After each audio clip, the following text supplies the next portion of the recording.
Assalamualaikum warahmatullahi wabarakatuh. Alhamdulillahilladzi hadana lihada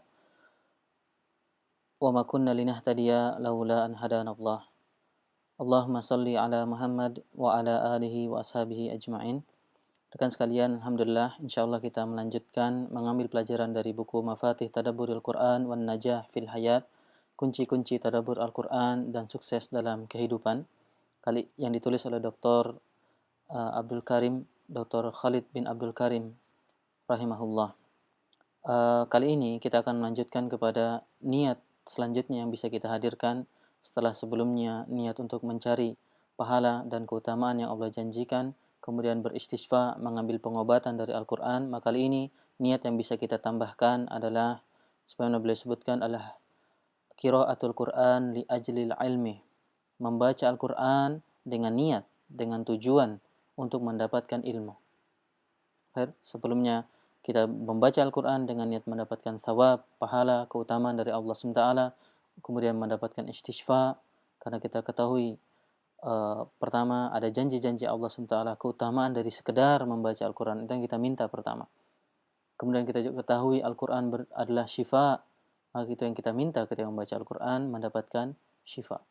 Maka sekarang kita tambahkan, yaitu membaca Al-Quran dengan tujuan untuk mendapatkan ilmu dari Al-Quran. Pada pertemuan kali ini insyaallah akan kita awali dengan ahamiyah hadzal maqsad. Ahamiyatu hadzal maqsad. Jadi keutamaan dari niat ini. Ya. Dan kita akan melihat nukilan dari ayat Al-Qur'an yang beliau sampaikan dalam bab ini, dalam bagian ini, begitupun nukilan dari perkataan para ulama, para sahabat dan juga para tabi'in yang insyaallah memotivasi kita, membuat kita semakin faham kenapa kita perlu memotivasi diri kita menghadirkan niat mencari ilmu dalam membaca Al-Quran. Pertama, dari ayat Al-Quran, beliau menyampaikan ayat di surah Sad ayat 29. Ayat di surah Sad ayat ke-29, Allah SWT berfirman, A'udzubillahi minasyaitonirrajim, Kitabun anzalnahu ilaika mubarakun. Inilah Al-Quran, kitab anzalnahu ilaika yang Allah turunkan kepada kamu, wahai Muhammad. Allah turunkan kepada Nabi kita Muhammad sallallahu alaihi wasallam, dan Allah mensifati mubarakun. Mari Al-Quran sifatnya adalah mubarak, penuh berkah. Ya, penuh berkah. Kemudian lanjutannya Allah menerangkan kenapa, untuk apa Allah menurunkan Al-Quran. Allah mengatakan liyadabbaru ayatihi waliyatadzakkara ulul albab. Pertama, untuk ditadabburi ayat-ayatnya, agar kita mentadabburi ayat-ayat Al-Quran, mempelajari, mengambil ilmu, mengambil manfaat dari ayat-ayat Al-Quran tersebut, waliyatadzakkara ulul albab, dan agar para ulul albab, orang-orang yang berfikir, bisa mentadzakkuri, bisa mengingat. Ya, sebagian ulama menafsirkannya dengan bisa mengamalkan. Ya, mereka mengatakan karena mengingat at-tadzakkur itu diperoleh dengan al-amal, dengan mengamalkannya. Akhir. Jadi dua hal ini kunci kita tekankan kepada bagian yadabbaru ayatih. Jadi tujuannya Al-Quran yang Allah turunkan, Al-Quran yang mubarak ini, penuh berkah ini, liyadabbaru ayati, untuk ditadaburi ayatnya, untuk dipelajari maksud dari ayat-ayat yang Allah turunkan ini. Ya, sehingga kita membaca Al-Quran, ingat ini, Allah ingin kita mempelajarinya. Maka kita membaca Al-Quran dengan tujuan mempelajari atau mengambil ilmu dari ayat tersebut. Akhir. Ayat yang kedua, beliau nukil dari surah An-Nisa ayat 82. Allah sementara mengatakan, Afala yatadabbaruna al-Qur'an. Ya, tidakkah engkau afala yatadabbaruna al-Qur'an? Atau kepada mereka Allah mengatakan, kenapa mereka tidak mentadabburi Al-Qur'an, tidak mengambil ilmu, mempelajari Al-Qur'an? Dan Allah mengatakan, walau kana min indi ghairillah lawajadu fihi ikhtilafan katsira. Seandainya Al-Qur'an itu bukan dari Allah SWT, maka akan didapati di dalamnya banyak ikhtilaf, banyak kontradiksi. Ya. Tapi demikian Allah ingin mengatakan Al-Quran datang dari Allah Subhanahu Wa Taala. Ya, dan di dalamnya tidak ada kontradiksi. Para ulama menerangkan bahwa Al-Quran terbebas dari dusta. Ya, di mana dusta di antara tandanya adalah banyak muncul kontradiksi, kejanggalan, ya, ketidakpasan antara satu bagian dengan bagian yang lainnya karena dibangun atas dusta atau kebohongan. Tapi Al-Quran dibangun atas al-haq dari Allah Subhanahu Wa Taala, sehingga tidak ada ikhtilaf, tidak ada kontradiksi di dalamnya. Inilah yang memotivasi. Kenapa tidak mempelajari ayat-ayat yang disifati dengan sifat mulia seperti tersebut? Ya, yaitu sifat tidak adanya kejanggalan, tidak adanya kontradiksi. Ya, kembali Allah motivasi kenapa kita tidak tadabbur Al-Quran, mempelajari Al-Quran yang datang dari Allah Subhanahu wa taala, mengambil ilmu dari Al-Quran. Ya. Ayat selanjutnya yang kita ambil di sini, beliau nukil dari surah Qaf ayat 37, "Inna fi dzalika ladzikra." Allah SWT berfirman dalam surah Qaf ayat 37, "Inna fi dzalika." Sesungguhnya dalam Al-Qur'an ladzikra. Sungguh terdapat zikra, terdapat pelajaran. Ya, kembali, sebelumnya kita tahu Al-Quran adalah syifa, maka kita meminta syifa ketika berinteraksi dengan Al-Quran. Sekarang, kita ketahui Al-Quran adalah gudangnya ilmu. Terdapat ilmu dalam Al-Quran, az-zikra. Maka kita membaca Al-Quran, kita minta ini. Kita minta kepada Allah SWT, kegiatan kita membaca Al-Quran, semoga melahirkan al-ilmu, melahirkan pengetahuan dari Allah Subhanahu wa taala. Jadi tentang ayat ini kita ambil poin ini, bahwa dalam Al-Quran terdapat az-zikra. Ya, terdapat az-zikra. Lanjutannya, liman kana lahu qalbun. Ya. Ini peringat tambahan tentang buat siapa ilmu tersebut akan didapatkan. Liman kana lahu qalb. Itu buat orang-orang yang memiliki hati yang baik, ya, hati yang bersih, hati yang hidup, yang pantas untuk mendapatkan keutamaan az-zikra atau pelajaran dari Al-Quran. Au alqasam'a wa huwa syahid. Dan dia menyimak Al-Quran tersebut dan dia hadir, hatinya hadir. Nah, ini syarat-syarat mengambil manfaat dari Al-Quran. Ya, seorang ulama bahkan membuat bab khusus dalam buku beliau tentang ayat ini, tentang syarat mengambil manfaat dari Al-Quran. Ya, yaitu Imam Ibnu Qayyim dalam bukunya Al-Fawaid menulis bab khusus tentang syarat-syarat mengambil manfaat, yaitu adanya hati yang bersih, adanya kemampuan atau kegiatan menyimak, dan hatinya hadir. Ya, demikian dari Al-Quran. Tapi poin dari ayat ini dalam hal ini kali ini adalah inna fi dzalika ladzikra. Dalam Al-Quran terdapat zikra, terdapat ilmu, peringatan. Maka itu yang kita minta kepada Allah SWT. Kita niatkan kepada Allah SWT dalam kegiatan kita mempelajari Al-Quran, yaitu ingin mendapatkan ilmu tersebut. Khair, demikian dari Al-Quran.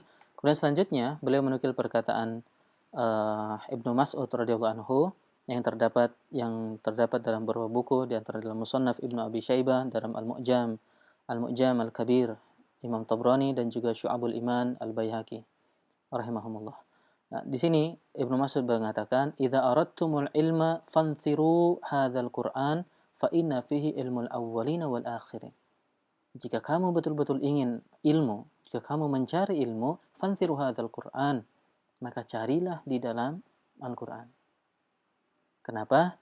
Fa inna fihi ilmul awwalin wal akhirin. Karena Al-Quran adalah tadi gudangnya ilmu. Terdapat ilmu dari awal hingga akhir. Ilmul awwalin, ilmunya generasi awal hingga generasi akhir. Dalam Al-Quran lah terdapat semua ini. Maka ini yang kita fahami, ini yang kita hadirkan, ini yang kita sadari, sehingga kita membaca Al-Quran, kita sedang membuka gudang ilmu. Maka jangan lupa, jangan membiarkan ilmu tersebut berserakan tanpa kita meniatkan dalam diri kita untuk mendapatkan ilmu tersebut. Khair. Kemudian selanjutnya perkataan Al-Hasan bin Ali radhiyallahu anhuma. Al-Hasan putra Ali radhiyallahu anhu. Al-Hasan mengatakan yang terdapat dalam buku At-Tibyan lin-Nawawi, buku At-Tibyan yang ditulis oleh Imam Nawawi rahimahullah. Al-Hasan mengatakan, "Inna man kana qablakum," sesungguhnya orang-orang sebelum kalian, ra'awul Qur'ana rasail min rabbihim. Mereka menganggap, mereka melihat Al-Quran itu seperti surat dari Rabbnya, dari Allah Subhanahu wa taala. Fakanu, maka apa yang mereka kerjakan terhadap surat tersebut? Fakanu yatadabbarunaha bil-laili. Mereka mempelajarinya, mengilmuinya, mengambil ilmu dari surat tersebut, dari Al-Quran tersebut bil-laili, di malam hari. Ya. Ketika ada kesempatan berinteraksi dengan Al-Quran, mereka berinteraksi dan dengan tujuan untuk tadabbur, mengambil pelajaran. Khair, wa yatafaqqadunaha fin nahar, dan mereka merasa kehilangan Al-Quran di siang hari. Balik kita ingat ciri-ciri orang yang cinta kepada Al-Quran. Ketika bisa bertemu, maka al-farhu biliqa'ih, gembira. Dan kegembiraan ini insya Allah melahirkan tadabbur, melakukan kegiatan tadabbur. Maka dia berinteraksi, mencari ilmu. Dan ketika terharang, maka mereka asyauku ilaih, mereka rindu. Inilah yang dimaksud dalam poin keduanya, yatafaqadunahu fin nahar. Ya, mereka rindu.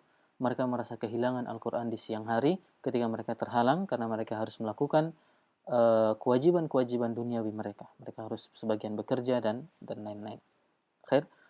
Tapi al-muhim, yang penting di sini mereka menganggap Al-Quran sebagai surat dari Rabb-nya dan mereka mempelajari Al-Quran ketika ada kesempatan, yaitu di malam hari. Kemudian selanjutnya adalah perkataan Masruq Ibn al-Ajda rahimahullah. Al-Masruq Ibn al-Ajda, seorang tabi'in Kufah yang termasuk salah satu tabi'in yang banyak mengambil ilmu dari para sahabat. Beliau mengatakan, yang dinukil oleh Imam Al-Baihaqi dalam bukunya Syu'abul Iman, "Ma nas'alu ashab Muhammadin sallallahu alaihi wasallam an syai'in." Tidaklah kami bertanya kepada sahabat Rasulullah SAW terhadap sesuatu illa wa ilmuhu fil Qur'an, kecuali ilmunya ada dalam Al-Qur'an, walakin qasira ilmuna anhu. Tapi ilmu kita tidak sampai segitu. Artinya rendah sekali ilmu kita, kecil sekali ilmu kita. Setiap mereka bertanya, ternyata jawabannya ada dari Al-Qur'an.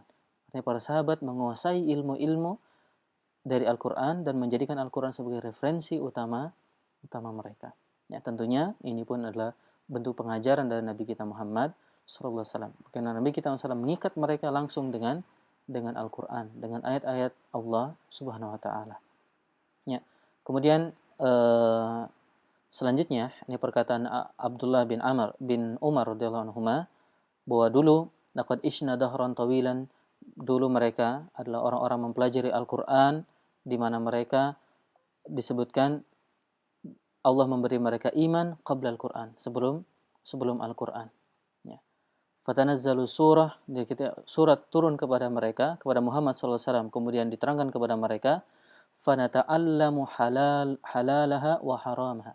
Maka dari Al-Quran tersebut, mereka mempelajari mana yang halal, mana yang haram dari ayat tersebut. Berdasarkan ilmu dari ayat tersebut. Wa amiroha wa zajiroha. Apa perintah-perintah dari Allah SWT dan apa yang dilarang oleh Allah Subhanahu wa taala.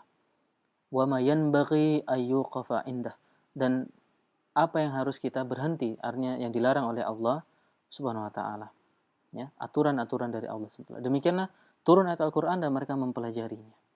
Ya. Dan sebagai pelajaran bagi kita, beliau mengatakan, dan beliau melihat setelah generasi para sahabat tersebut, ya, beliau melihat orang-orang yang dalam istilah beliau, fayaqra'u ma baina fatihatil kitab ila khatimatihi la yadri ma amir.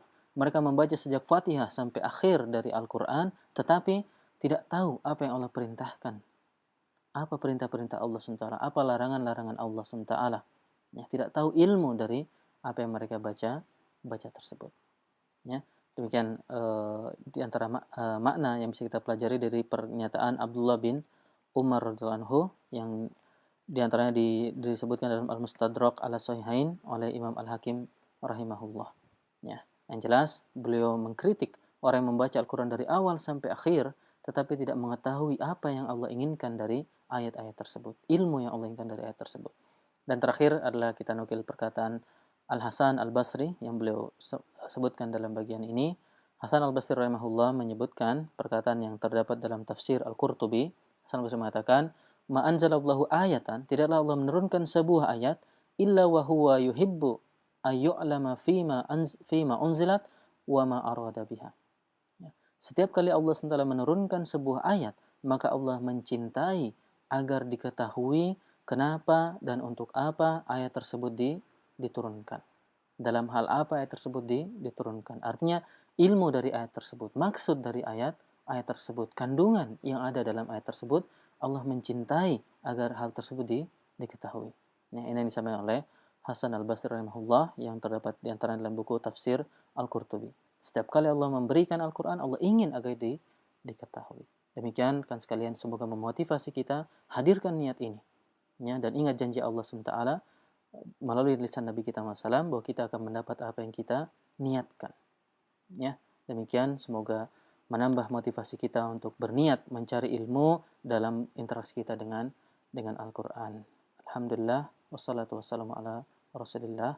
Assalamualaikum warahmatullahi wabarakatuh.